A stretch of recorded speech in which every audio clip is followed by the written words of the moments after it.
Je m'appelle Elisabeth Porté et ce que je vais partager avec vous a changé ma vie à jamais.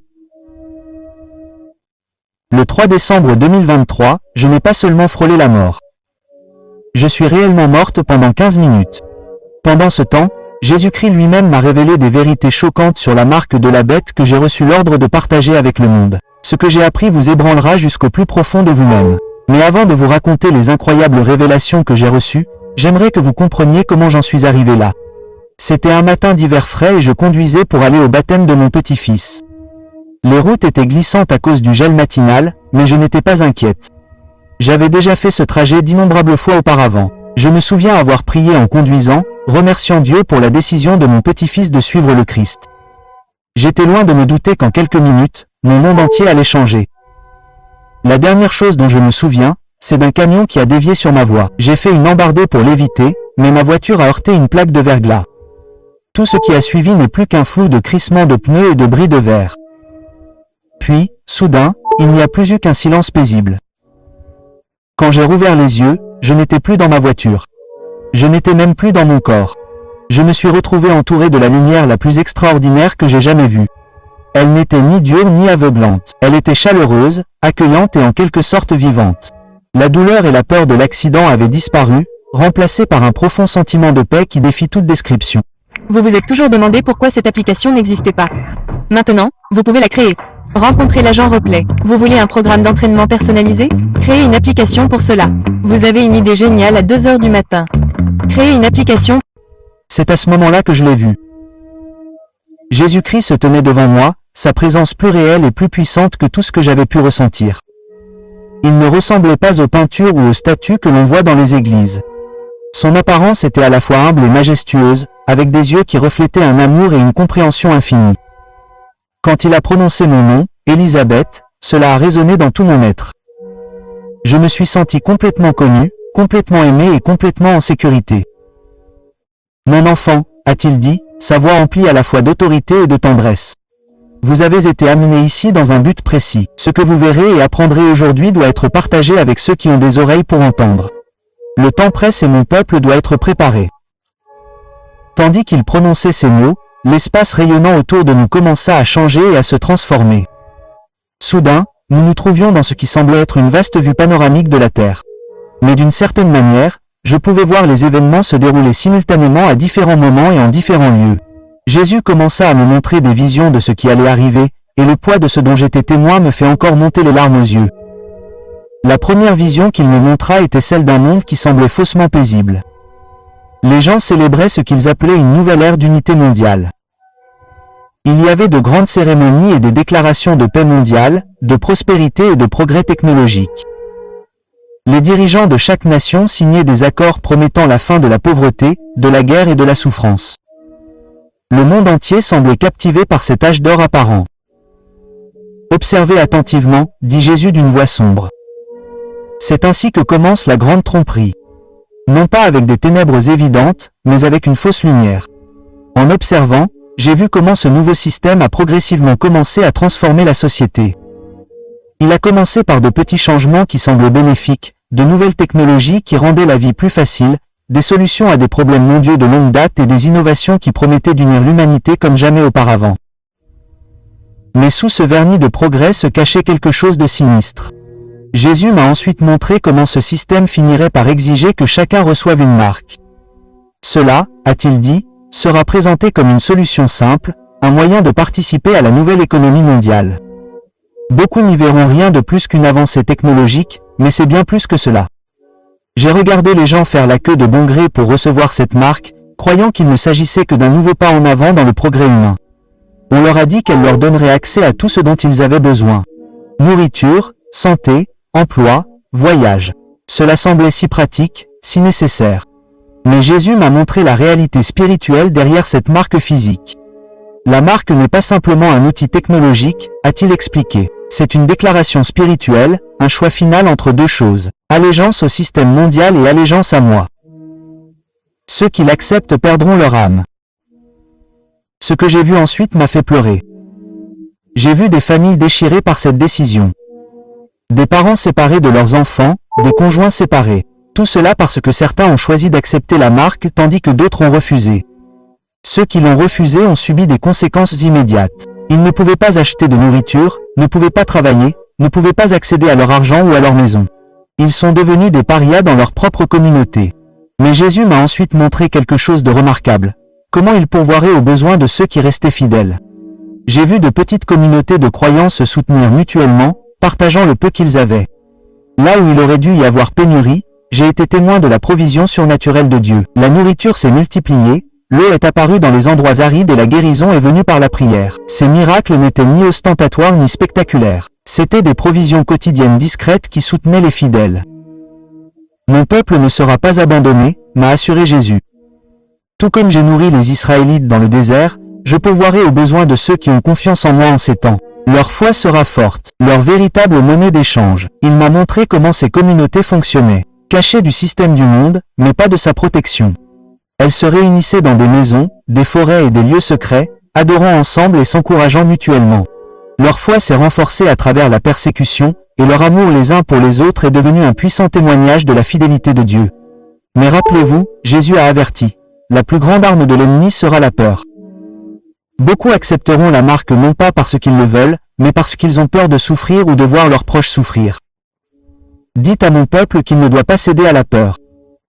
Mon amour parfait bannit toute peur, et je leur donnerai la force de supporter. J'ai vu comment cette peur se manifestait par la pression économique, l'isolement social et même les menaces physiques. Mais j'ai aussi vu comment la paix de Dieu soutenait ceux qui lui faisaient confiance. Ils avaient un courage surnaturel qui ne pouvait venir. Jésus m'a ensuite montré le pouvoir de la prière en ces temps-là. J'ai vu des croyants à genoux. Leur prière créait ce qui ressemblait à des boucliers de lumière autour de leur communauté.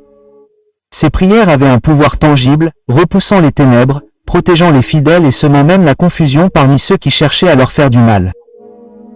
La prière sera leur plus grande arme, a expliqué Jésus.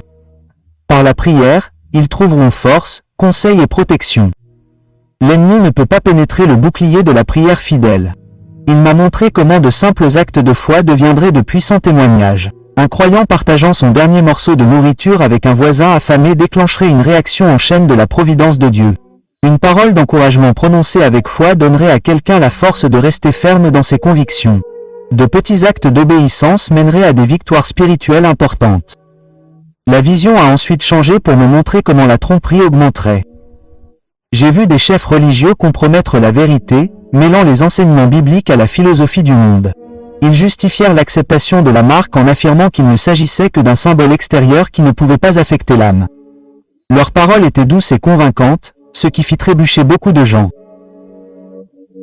La tromperie sera si subtile, dit Jésus, que même les élus pourraient être trompés s'ils ne restent pas enracinés dans ma parole et guidés par mon esprit. Dis-leur de tout examiner à la lumière des Écritures et d'écouter ma voix plus que tout autre. J'ai observé la technologie devenir de plus en plus avancée, offrant des solutions à tous les besoins et désirs humains. La frontière entre l'homme et la machine commença à s'estomper, et beaucoup adoptèrent ces changements sans remettre en question leurs implications spirituelles. La marque fut considérée comme la prochaine étape de l'évolution humaine, un moyen d'accéder à ces améliorations technologiques. L'ennemi utilisera le désir de progrès et de confort de l'humanité pour l'éloigner de sa dépendance à mon égard. Jésus l'expliqua. Mais ceux qui choisissent de rester pleinement humains, créés à mon image, trouveront un lien plus profond avec leur Créateur. Il m'a montré comment les fidèles apprendraient à vivre simplement, trouvant de la joie dans leur relation avec Dieu et les uns avec les autres plutôt que dans les biens matériels ou les commodités technologiques. Leurs vies sont devenues de puissants témoignages que le véritable accomplissement ne vient que par le Christ.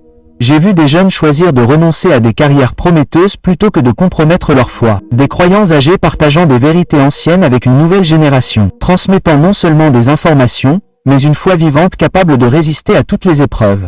Des enfants apprenant à prier avec puissance et conviction. Leur foi simple aboutissait souvent à des interventions miraculeuses. Jésus a ensuite révélé quelque chose qui a apporté à la fois tristesse et espoir dans mon cœur. J'ai vu comment certains qui avaient initialement accepté la marque finiraient par réaliser leur terrible erreur. Leur angoisse était dévastatrice à voir.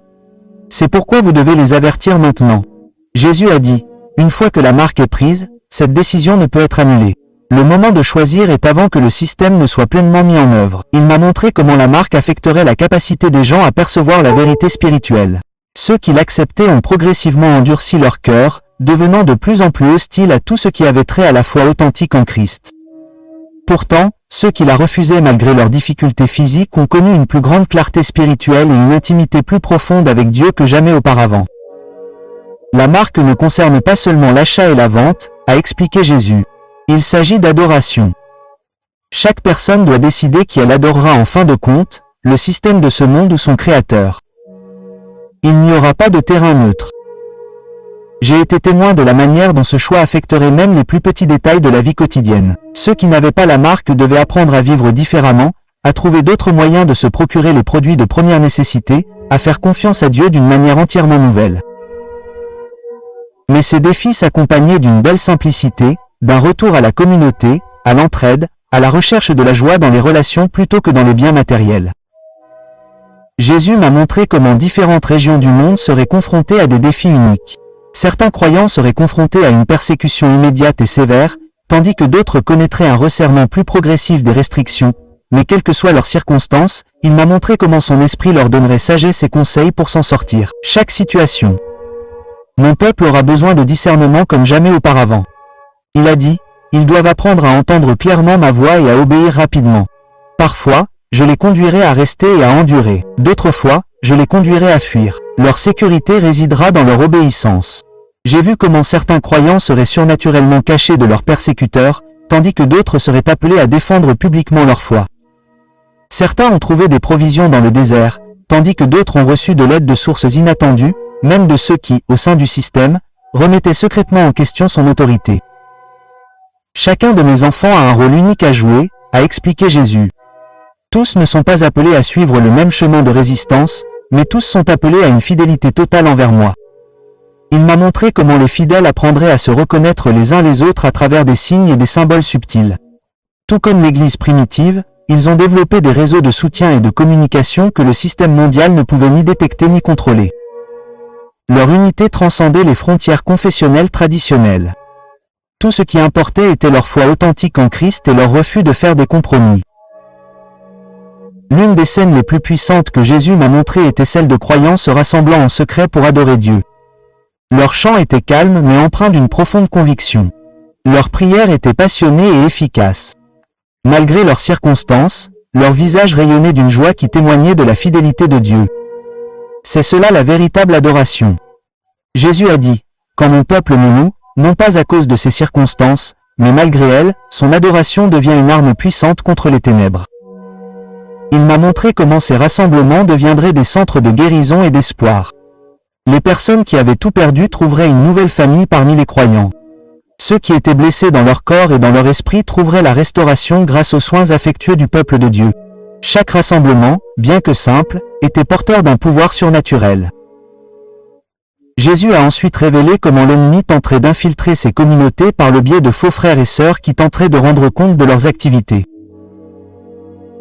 Mon peuple devra être prudent comme les serpents et innocent comme les colombes, a-t-il dit. Je leur donnerai du discernement pour savoir en qui avoir confiance. J'ai vu comment les croyants authentiques seraient capables de se reconnaître les uns les autres par l'esprit, au-delà de tout signe extérieur ou mot de passe. Il existait entre les fidèles une connexion spirituelle inimitable. Alors que mon temps avec Jésus touchait à sa fin, il m'a montré une dernière vision, un aperçu de la victoire ultime qui attendait ceux qui restaient fidèles. J'ai vu la joie sur son visage lorsqu'il a accueilli chez lui ceux qui avaient enduré jusqu'à la fin. Leur souffrance terrestre était oubliée à la lumière de sa gloire, et leur fidélité était récompensée au-delà de toute mesure. Dis-leur, dit Jésus avec une grande émotion, que ce que j'ai préparé pour ceux qui m'aiment vaut tous les sacrifices.